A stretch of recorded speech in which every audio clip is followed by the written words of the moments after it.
Today on the show, we leave without delay and go to the place which you indicated in an oblique, yet to us, understandable way. We are, after all, your dear friends.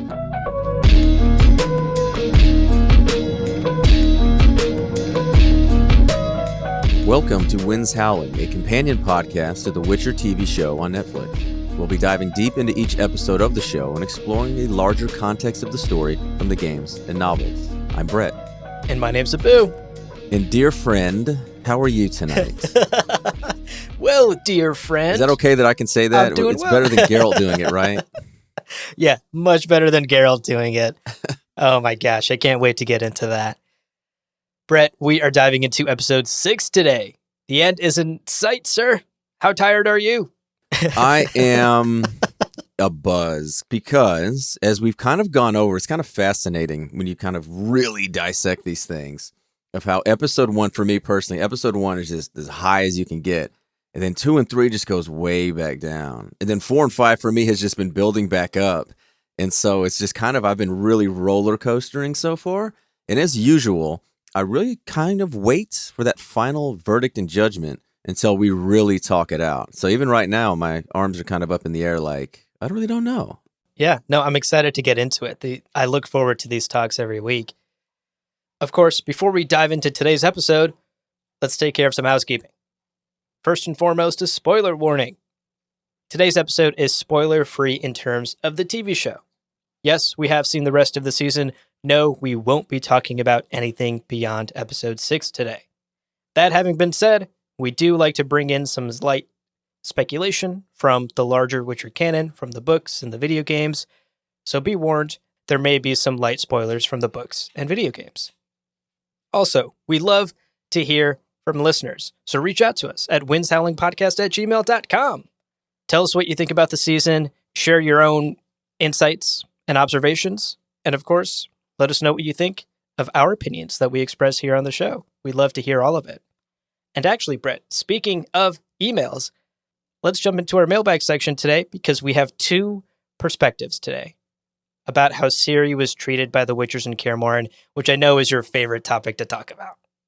Yeah, it's just never ending and now it's hanging over my head. But I brought this upon myself, so lay it on me. Alrighty, so this first email is from Maddie Gose. I hope I'm saying your name right, Maddie. I apologize if I'm not. Maddie shared a lot of thoughts on season 2, and we can't read her entire email because there may be spoilers for future episodes, but here's a little bit of what she wrote. I have not coached D1 basketball, but I did play sports from the earliest I can remember up through the end of high school, and I still watch sports constantly now across all levels. Gotta say, I agree with Brett. Yes. That kind of behavior would not fly in a team that had the kinds of experience gaps and power dynamics that exist between Ciri, a child, and these grown-ass Witchers. Coaching is also not a one-size-fits-all deal. Some kids might respond well to the kind of pressure the Witchers put on Ciri, but other kids don't, and forcing them to put up with an aggressive coaching style they don't mesh with usually does not produce good results. I think that was just Lambert being an asshole, and it didn't really work for me, until the point in the season where Ciri does begin to build mutual trust and respect with the Witchers. Wow. Maddie really agrees with your views. Yeah, and it's, like I said, when I've thrown that out, I've heard a lot about it, and yeah, it's pretty much the point that I was trying to make as well there, that it's a child, and it's not the same. And I've actually heard another interesting take from somebody else who said that it was almost like Navy SEALs training, like the BUDS training that they do. And I'm like, okay, that's actually a very interesting angle to it. The only thing is, it's not a child that is going through the Navy SEALs training. Right. And it's also not, it's the failure of not having the relationships between the Witchers really hit. That in games, books, everything else that's been done, it's a brotherhood. That's the one thing that even Lambert, who can be just kind of prickly jerk, he respects Geralt, and they have this mutual respect. And so when Geralt brings this girl, they're all like, what the hell is she doing here? He's like, she's our destiny. She's more than that. Like, that's it. And it's like, okay, that's it. We're going to take her under our wing. We're going to train her. Like, we're going to be nice to her in the sense of at least push her, but it's always pushing from a loving perspective that they want her to succeed. This, and in a way like the Navy SEALs budge trainings, when you're trying to separate the wheat from the chaff or whatever, it's different. And in this, it just was kind of that little thing that I'm just hope people kind of realize what I'm saying. And I think Maddie did so. Thank you. More emails like that, please. Absolutely. Thank you so much for writing, Maddie. We agree with you 100%. And I'm glad we get to bring some sports talk to this podcast. Okay, next up, we have another email, Brett, about the same topic, actually, but a slightly different perspective. This one's from Whitney Block. She writes, I wanted to talk about my perspective on the douchey frat vibes of the Witchers at Kaer Morhen. In most circumstances, as a girl, when you're entering a boys-only space or group, this douchiness is the attitude you will face, at least in my experience. Slights on gender, exclusion, humiliation, unfortunately, all very familiar feelings for girls who, for one reason or another, have found themselves in a group of boys. Part of me really enjoyed seeing the dynamic unfold in Ciri's stay at Kaer Morhen. I really felt for her, and it reminded me of times in my childhood when I was treated poorly by dudes for being a girl. Wow, I loved that email. I'm so glad Whitney wrote this to us, because this is, quite frankly, a perspective that we can't have. We're just two dudes sharing our views on the show, and we don't have the same experiences that Whitney or another young girl finding herself in a group of boys might have. So I'm really glad that she wrote to us. For sure. Like, that is something I would like to think that we might have thought of. But you're right. Having never been in that situation and never having anybody really close to me in that situation, that, yeah, it makes perfect sense when it's spelled out in front of you like that. Yeah. Awesome email, Whitney. Thank you so much. We're grateful. And emails like that are a reminder to all of us that art is subjective and it speaks to everyone in different ways based on our own unique life experiences. All right, Brett, let's jump into today's episode. We'll start with our summary, and then we'll dive into some deep dive takeaways, and finally, we'll wrap up with our big picture thoughts of this episode. So Season 2, Episode 6 is titled Dear Friend. And we open up with Ciri and Geralt traveling from Kaer Morhen when they're suddenly attacked by a Chernabog. Couple of things to point out in this scene. First, it's clear that Ciri is upset with Geralt about what he did in the last episode and accuses him of not giving a shit about what she wants. And Geralt responds in a truly savage but honest way. He says, quote, "You want to kill yourself trying to become a mutant. So if you survive, you can kill yourself trying to get revenge. Which part did I miss?" End quote. Iconic parent shit. I loved it. Yeah, and this really brings up something that has always worried me, and I think I've brought it up before, and it really kind of comes to light in this episode.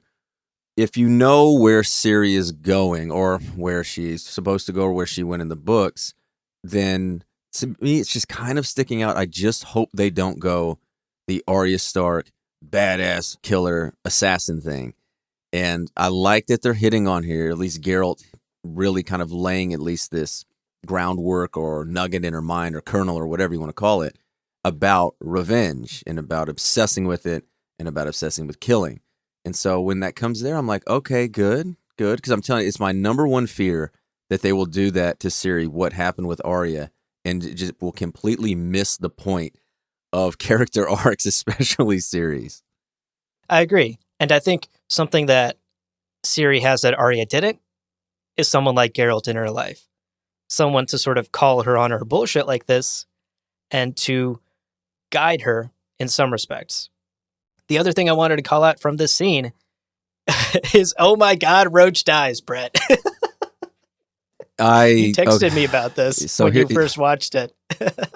So when I first watched this was on a plane on the way home from that Netflix trip that I had. Uh-huh. And again, when it happened, I'm like, oh my God. All of the things that have happened so far that I thought people were going to complain about, because remember, I knew it would happen with Eskel. I knew all of that, but no one else knew about it because the show wasn't out yet. I was like, this is going to get people like mad or just, not really mad, but just upset about it. And you know what? There really wasn't much backlash or people upset about it. No? I couldn't believe it. Like, Roach. And then they show Roach like gashed. And then just I know. like winning and slowly dying. I was like, oh my God, they fucking killed Roach. They actually killed Roach. Yeah, no, it's a sad scene. And Geralt in this moment actually takes a minute to say this heartfelt goodbye to his companion before, kind of putting Roach out of its misery. He says this little prayer. And a little fun fact, actually, about this scene is after the fact, once the show had come out and there had been some discussion, Lauren Hissrich, the showrunner, tweeted out the original script for this scene, which was actually quite different. And it turns out that Henry Cavill is the one that wanted this moment to be a little longer and a little more emotional. And thus the scene was changed because of what he wanted. Basically, Geralt makes a somewhat, I didn't really take it as jokey, or it could have been, but how you deliver it always matters, of saying something to the likes of, you were my favorite Roach. Hitting on the fact that Geralt has tons of horses because they all fucking die all the time. Okay? Right. So I'm going to ask you this, and I ask this to all the listeners out there as well. Which scene is more accurate to Geralt's character that we have known it from the books? Wow. It's a no-brainer. Don't give me that wow. It's a no-brainer. Really? I don't know. Geralt in the books. I'm a little stumped. Do you think Geralt in the books ever gave two shits about any Roach or would have said a prayer? The whole point was he had a ton of them. He didn't care about them. That's true. And once again, to your point from earlier in the season, I feel like I'm pretty affected by the games because he's much nicer to Roach in the games. Of course, because we all have it. And like I said, I've been on recently played Red Dead Redemption 2. I named the horse Roach. And I did too. Of course. Why? What would we name him? And all the time running around, hey, good girl. Oh, that's a good girl. And like, Arthur's saying, yes. And I'm just like, okay, good. It's a horse because that's what we are. Yeah, I just find it fascinating. In this moment, Lauren, the showrunner, did a accurate book Geralt representation and characterization. And then Henry Cavill changed it because he wanted it to be more emotional. Yeah. And I'm fine with it. Honestly, it's perfectly fine. I like the original one because I like that wink to the audience about the roaches. And then a lot of people gave her shit for like the original one. And I'm like, hold up, you people give her shit because for changing stuff and for not doing the characterization right. This is doing it right. She did it right there. That's Geralt from the books, dead on 100%. And then she gets shit for not doing it. So it's one of those things where so many people that complain about things, they're just complaining about things they don't like. And it's not about being accurate to the books. Okay, Mini ran over. No, you're absolutely correct. I agree 100%. And I also love the fact that both of our Red Dead horses are named Roach. Of course they were. And mine never died. Did yours ever die? No, I go to great lengths to keep my horse alive. I will run. Like I will hear the horse and I will see it on the mini map and I will literally run by like enemies. Yeah. To go stick the life thing in. I'm like, this horse is not fucking dying. Amen. Amen. All right. Continuing with our episode. In Kaer Morhen, Triss and Vesemir are suddenly attacked by Reince, who escapes with a vial of mutagen containing Ciri's blood. We got to pause and talk about this scene a little bit because I have so many issues with it.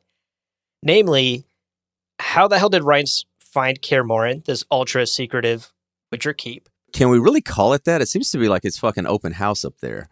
Yeah. With everyone they bring back and who's showing up.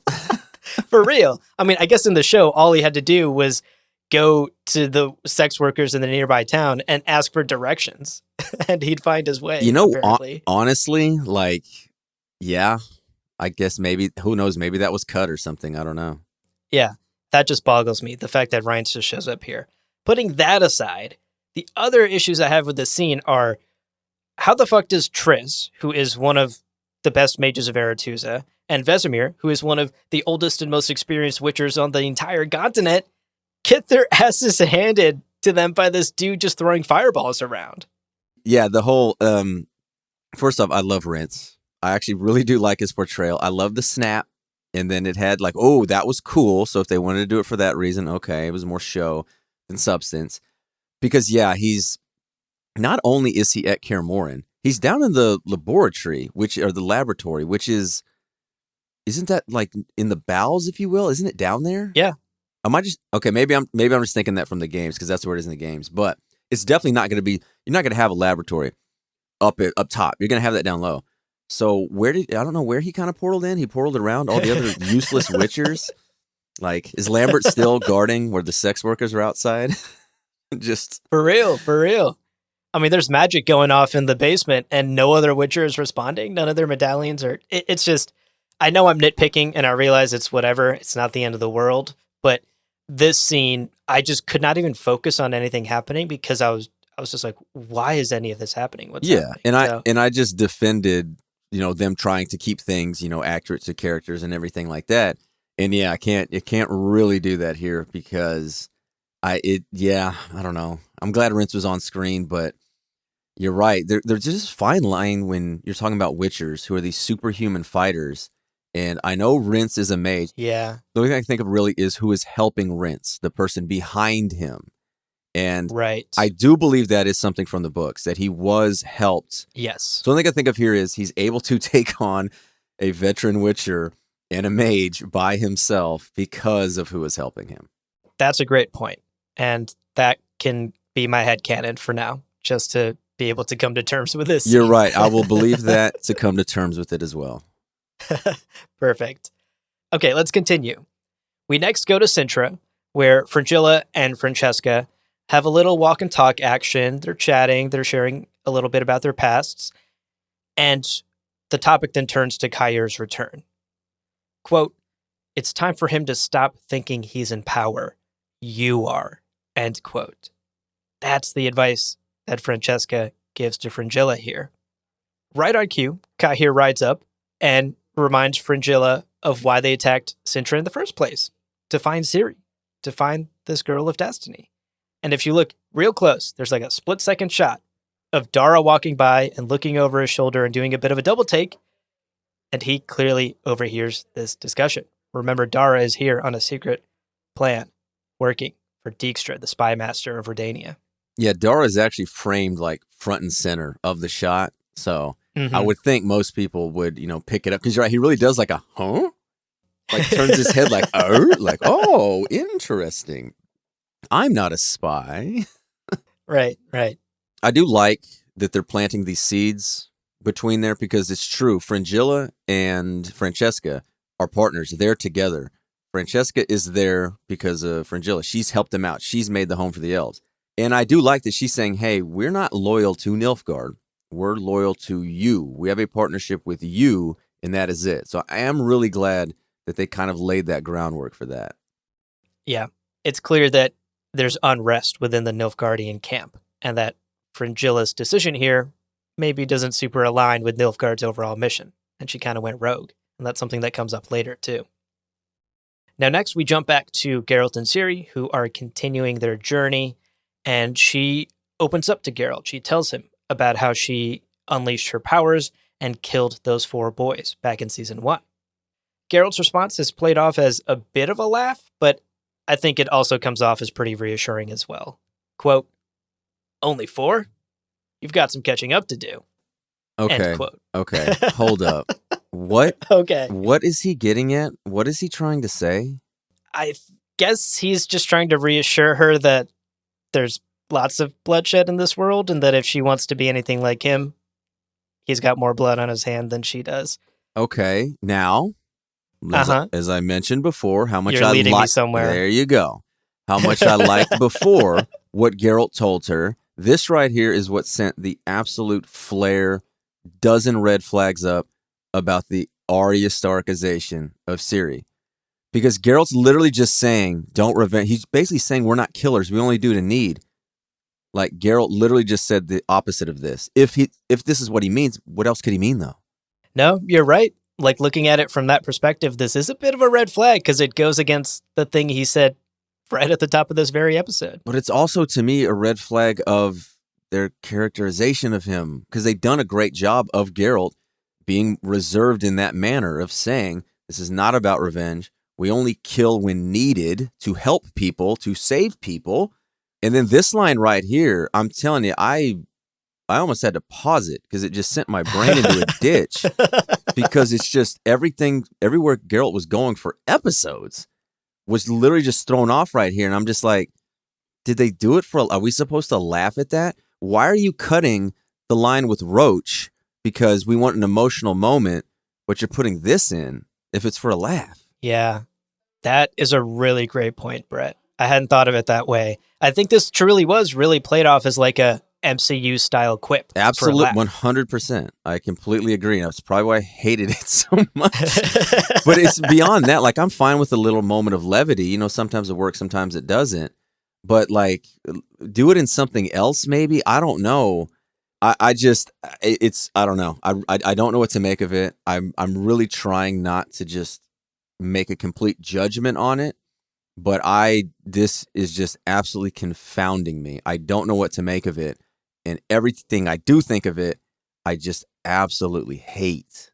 No, I think your concern. I think your concern here is totally warranted, and I'm glad you brought that perspective of, because I just kind of laughed this off as a quip and didn't think too much into it. But I think you're spot on. Ciri and Geralt in the next scene arrive at the temple of Melitele or Melitele, depending on how you pronounce that, and we learn that Geralt himself had been sent to the temple when he was young. This is apparently where Witchers go to learn how to use signs. Ciri is welcomed to the temple by Yennefer, and she is introduced to Jar or Jare. I forget how they pronounced it in the show. Once she goes off with Jar, Yennefer has a conversation with Geralt where they talk about Ciri, and she keeps it real with him. Quote, "She's a fucking tinderbox," end quote. They talk about how so many people are after Ciri, and Geralt may have bitten off more than he can chew. Destiny has given him a huge responsibility here.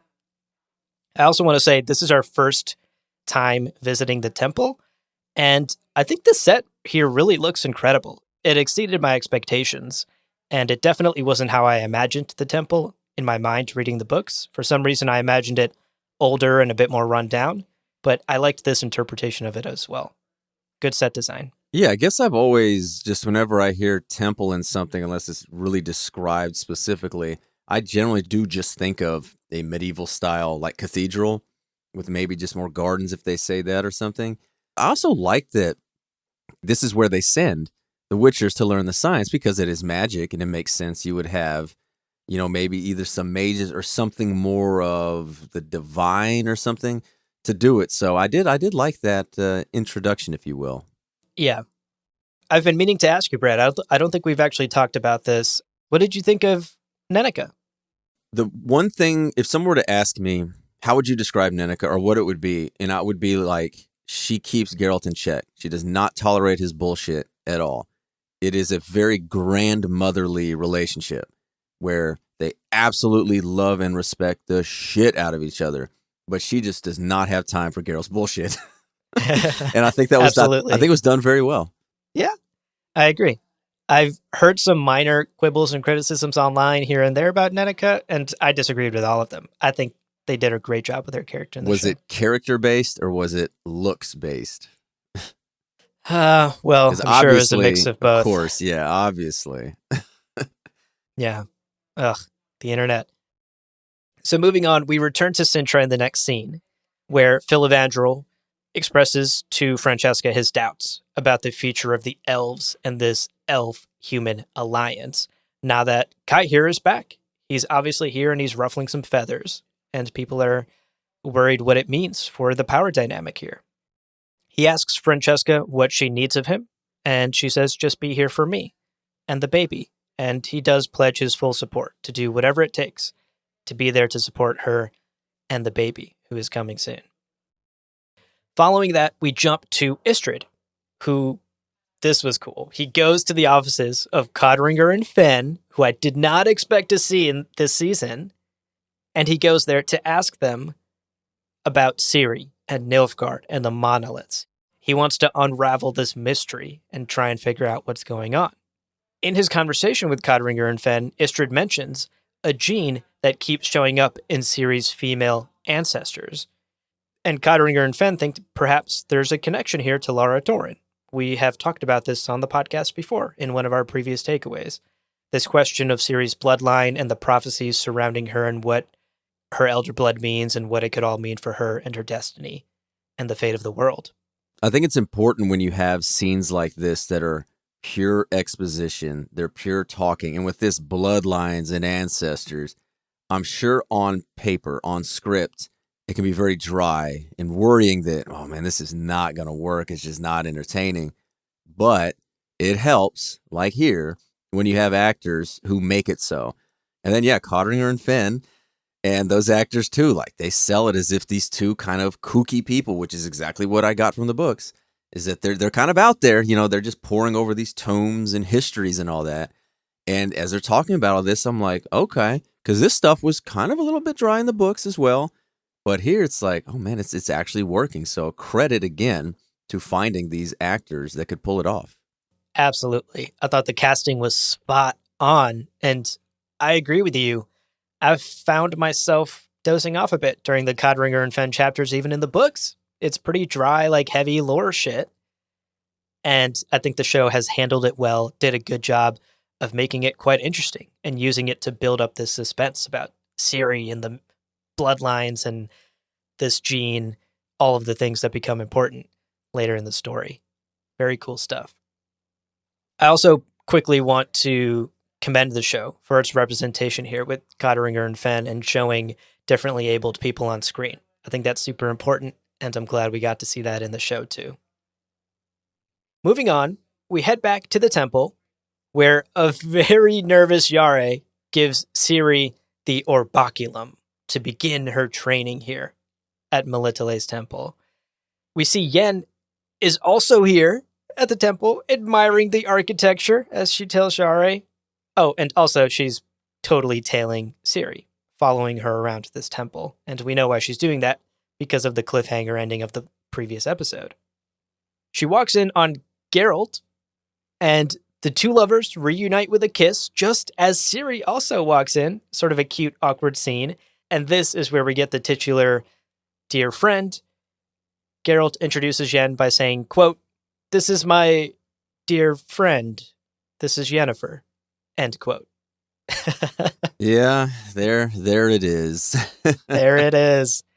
There's a lot more to say about dear friend, and we have thoughts and feelings, but put a pin in it. We're going to revisit this in the takeaway. For now, let's continue the summary.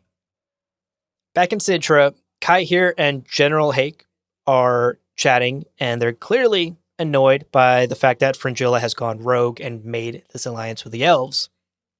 They walk in on the Elves doing some training, and Kai here decides he's going to spar with Dara. He is a bit too aggressive, which pisses Filavandrel off. Filavandrel straight up draws a blade to his throat. But before anything can escalate too much, a messenger runs out and says that Francesca has gone into labor. The baby is coming. And thus, she gives birth to a healthy baby girl. There was a bit of a scare. We thought the baby wasn't going to make it, but everything's A-okay. And the Elves are ecstatic.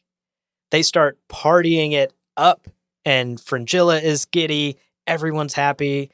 Sintra is alight with cheers and probably lots of drinking and partying. I do love like them showing the Elves just partying and going crazy because it's a big deal. Yeah, it is. It is. And actually, later in the takeaways, we're going to dive into some elf history and biology and talk about why it's such a big deal, because it really is. It's a huge deal. This scene then wraps up with Kai here walking in on Fringilla as she's looking down over the partying masses and telling her that he has received word from the White Flame himself. The Emperor will be arriving any day now. After that, we jump back to the temple where Geralt, Yen, and Ciri are sharing a meal together and discussing a particular unicorn. Geralt makes things even more awkward by bringing up his meeting with Istrid, another of Yen's dear friends, as he puts it. Iconic. Loved it. Ciri is very much feeling the sexual tension in the air and excuses herself from dinner to go study and work on this orbaculum. So this is the first scene with them three together, right? I believe it is. Yeah, so I don't know. What did you think of it? Because again, this is the crux of the story. The absolute crux, the entire series of everything are these three right here. And it kind of, I don't know, I guess I maybe just thought it would be a heavier moment. Like maybe when Ciri and Geralt first met, or maybe when Geralt and Yen were kind of first together. I thought maybe it could be, but, maybe it really wasn't in the books either. So I don't know. I just kind of felt like they would really hit on the importance of it, or just this is a monumental moment, I guess.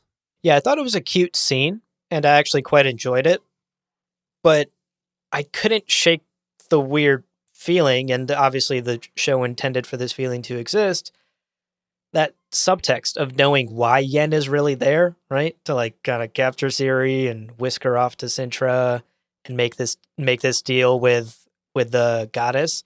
It was hard to shake that feeling of weirdness all throughout this episode. Yeah, that whole Yen Siri thing, I guess we're going to hit on that when it comes to a head. Yeah. Yeah, we'll kick that can down the road. Right. Let's wrap up today's episode. Few more scenes to get through.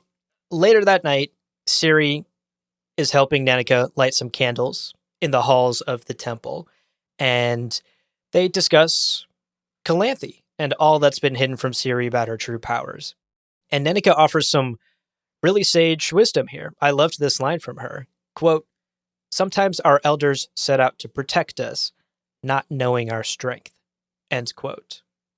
And I think what Nanika offers here to Ciri is a different perspective, to look at these quote unquote lies that she's been told as something perhaps more than just outright lies. And maybe it came from a place of love. Yeah, and it goes back to that idiom, it takes a village. And Ciri is getting all of this information, or I should say advice, not necessarily information. She's getting all this advice from people that not only could be very helpful, but they're also very near and dear to Geralt. So she's especially going to be trustful of it. Yeah, definitely. It was a nice, quiet scene, and I quite enjoyed it. At the same time, Yen and Geralt are also walking through the halls. They're chatting, they're catching up. It's clear they have been apart from each other for some time now. And she tells him about running into Jaskier and Reince, who she calls Firefucker, which is such a great name. Loved it. Right on cue, actually, Ciri finds a wounded Yare, and Reince arrives with the Michelet brothers. He's found his way, probably portaled his way to the temple. He's brought the Michelet brothers with him, and here is where we get our third act fight scene for this episode. Geralt fights the brothers as Reince follows Yen and Ciri, who have run off into, I guess, a room, like a broom closet with no exits. Not the brightest of ideas, but sure. I do want to shout out some of the choreography and cinematography in the fight scene. I thought it was really well done, and in particular, that Ard stab move thing that Geralt does, very cool. I remember out loud just being like, oh! Just hooting and hollering. Yeah, this one got me. Some of the fight scenes this season didn't do it for me, particularly with the monsters, but this was cool. This was well done. This fight scene is also a callback, if you will, or not even homage because it's its own show, of the Renfri fight, or Renfri's band fight from the very first episode. I believe it was also, I kind of might be talking out of my ass here, but a new stunt coordinator or a new fight coordinator as well, because I believe the first season was Vladimir, I can't remember his name, the guy that was the Night King in Game of Thrones. I think he was like a fight coordinator. I do not believe he returned for this season. And among other things, like the music we talked about, you know, the composer was also new. So it's kind of weird, but I think maybe COVID probably played into that, like just other things they probably had to do. But it was good. It's fun to see that just spectacle like crazy, and just, yeah, Geralt just ripping shit. Ripping shit indeed. Okay, let's round out the episode. One tiny scene to end it for us. Triss portals to Aretusa and, in a panic, tells Tisea about Ciri. Quote, "A drop of her blood could change the world. In the wrong hands, she will destroy it." End quote. And roll credits, baby. Episode 6. All right, with the summary out of the way, we're going to take a quick break. But stick around, because when we come back, we'll dive into our key takeaways. Welcome back, folks. Let's now dive into our 2 key takeaways from this episode. So let's talk about takeaway number 1.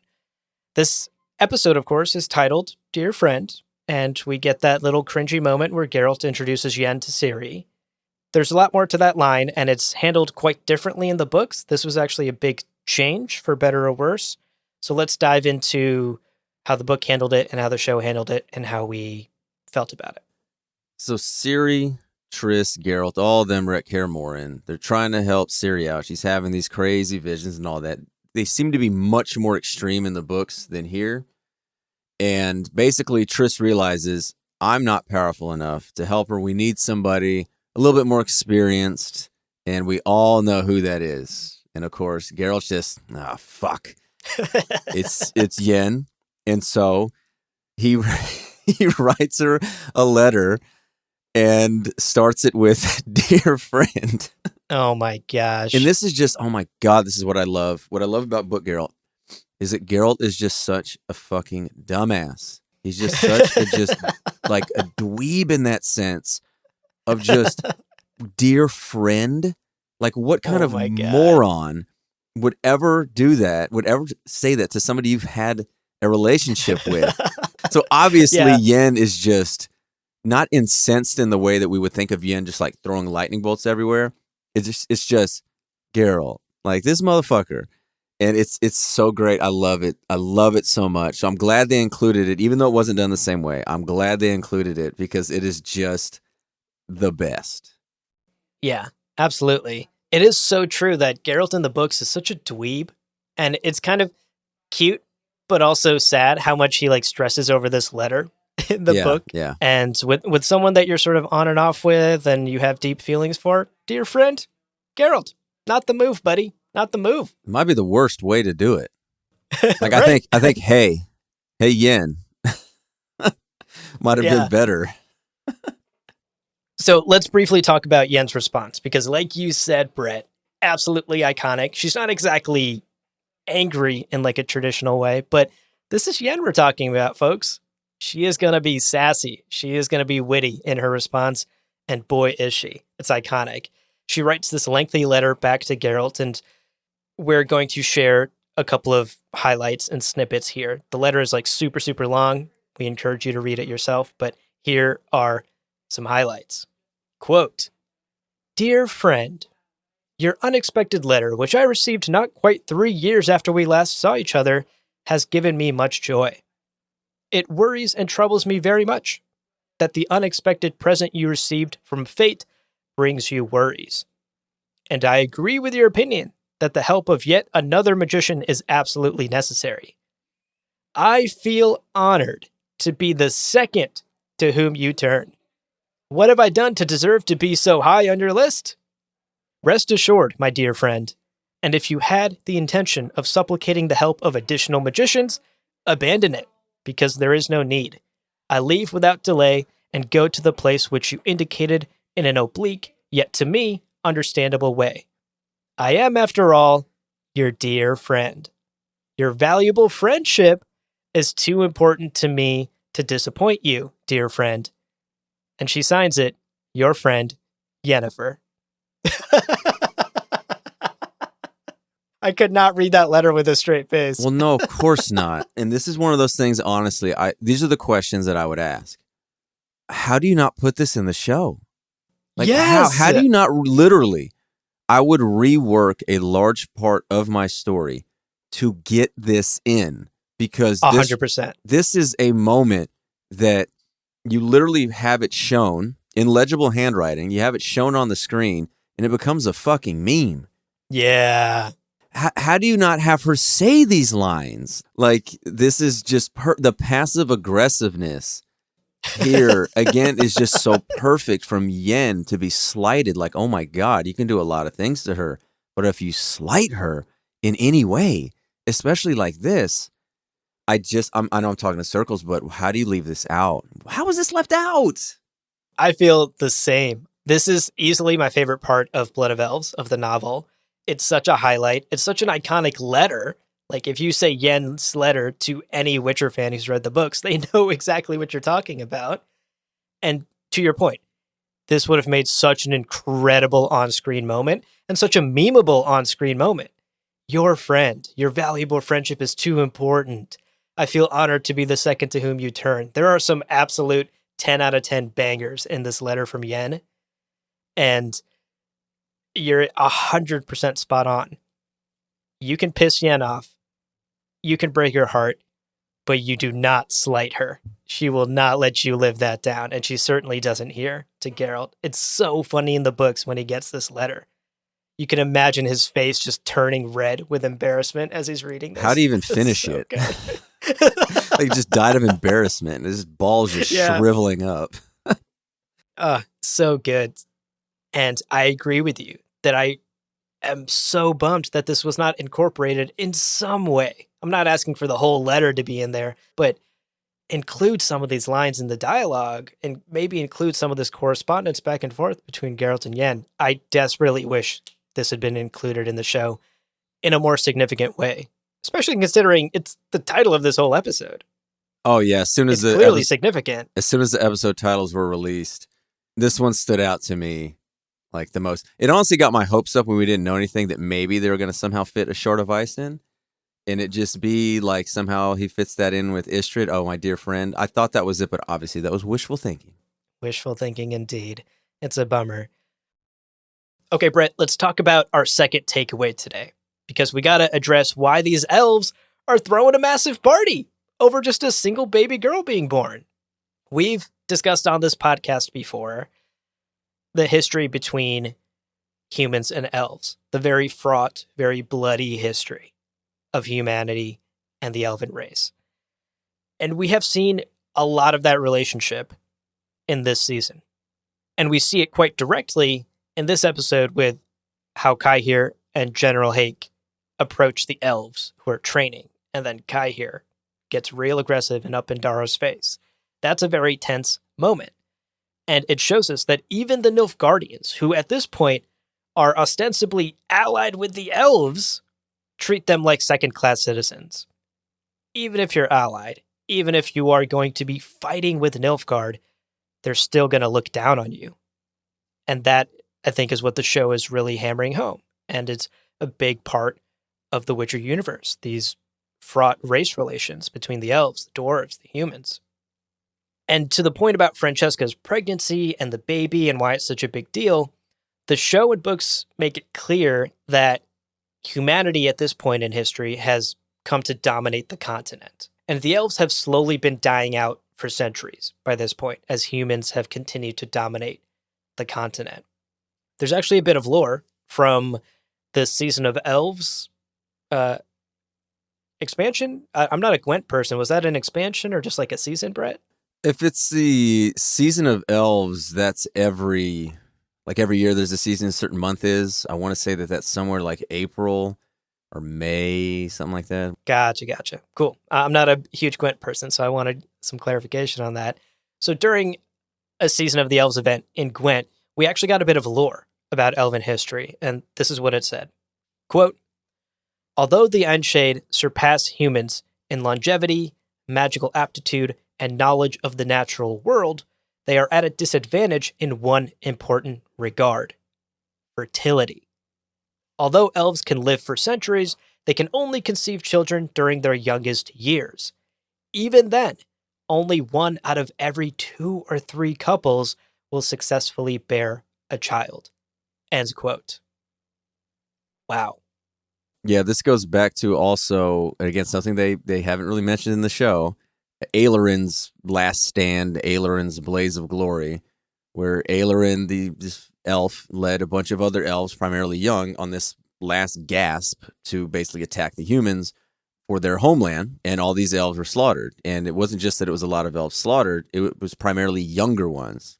And basically that was almost the death knell, or some would say the death knell for the elven race was this Aelorin's attack, and it's just a matter of time before the other ones simply cease to exist. Yeah, it's brutal stuff. I mean, they just can't compete with human numbers. And that's why it's such a huge deal that Francesca gives birth to a healthy baby daughter. Every new elf born is this tiny ray of hope for the future of the elven race. It's the thing that Francesca is so desperately chasing. And I wanted to mention, speaking of human-elf relationships, beyond just the fertility issue, there's also this issue of displacement. Elves are second-class citizens on this continent. Their homes, their lands, their temples have all been either ransacked or burned to the ground or simply taken over. Aretusa is a clear example. Istrid tells Yen back in the first season that Aretusa was built on elven ruins. So not only do the elves have this reproduction problem where they can't keep up with humanity's numbers, but they also don't have a place to call their own. They don't have a home from which to even try to rebuild their race, to start anew. And it's one thing, too, that I should say I have really failed to mention, is there's a natural alliance between Nilfgaard and the elves, not just because the Northern Realms and the elves have always been fighting and it was their land and blah, blah, blah. It's just that Nilfgaard, basically going way back, actually has an elven heritage, if you will, based on the language as well. Nilfgaardian is this mix of like elder speech with what it evolved into. And so there's always kind of been at least that cousins, if you want to call it, but make no mistake about it, like Nilfgaard does not see the elves as anything other than what you see in the show. Definitely. It's heartbreaking stuff. It's tragic stuff. And I think the show this season has done a good job of really making you feel for the elves, to feel their pain, to feel sympathy for their plight in this universe. I will say, you mentioned this last episode, I believe, but the Scoia'tael came up at one point in our conversation, and the Scoia'tael, very briefly, are just this band of elven terrorists who play a pretty... Hold up. What? No. Freedom fighters. Freedom fighters, that's Freedom right. fighters. I'm literally holding right now, I'm holding up my Scoia'tael leather, custom-made Scoia'tael leather wallet holder.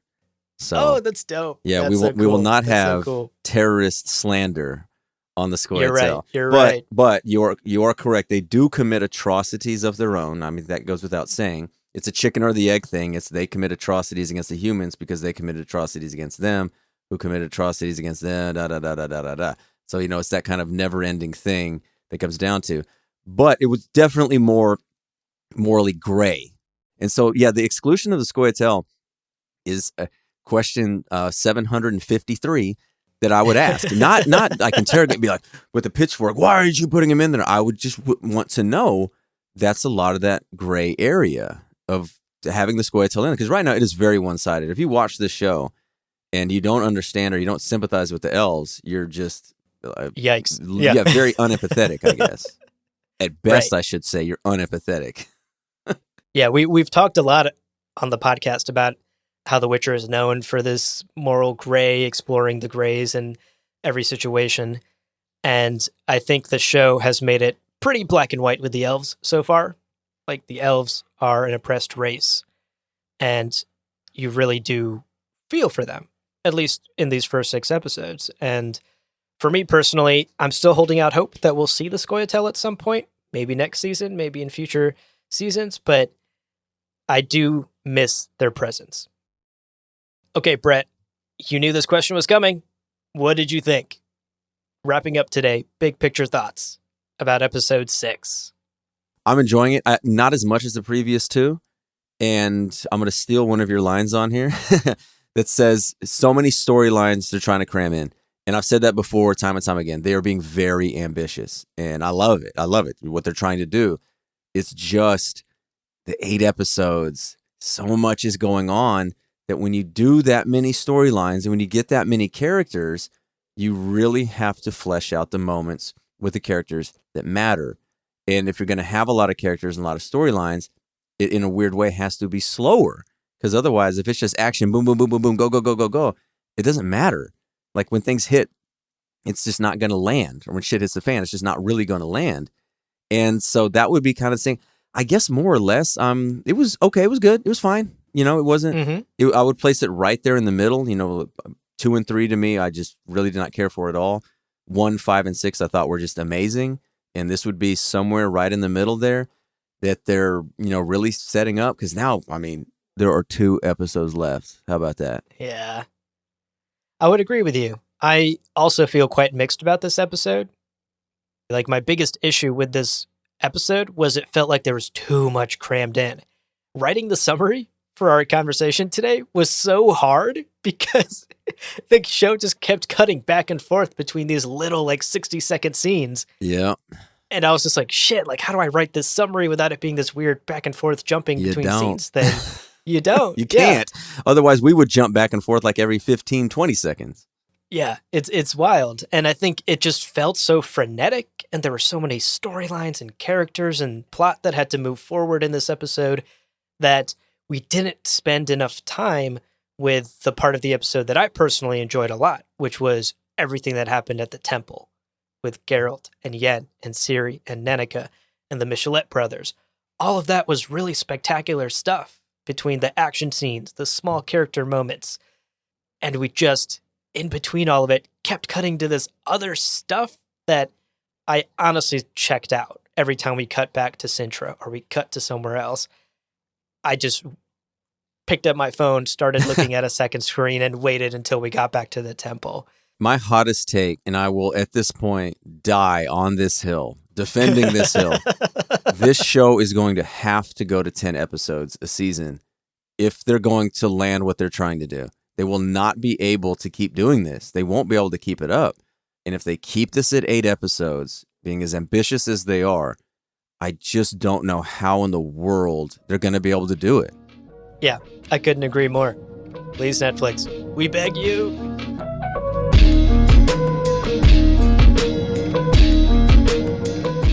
Well, Abu, podcast or podcast, lesser, greater, middling, they're all the same. But we completed our contract and it's time to collect our reward. So leave us a 5-star review on Apple Podcasts and Spotify, and check out the other shows on the Lore Party Podcast Network on loreparty.com. You can also follow us on Twitter and Instagram at lore_party. Thank you so much for listening, and we'll see you on the path.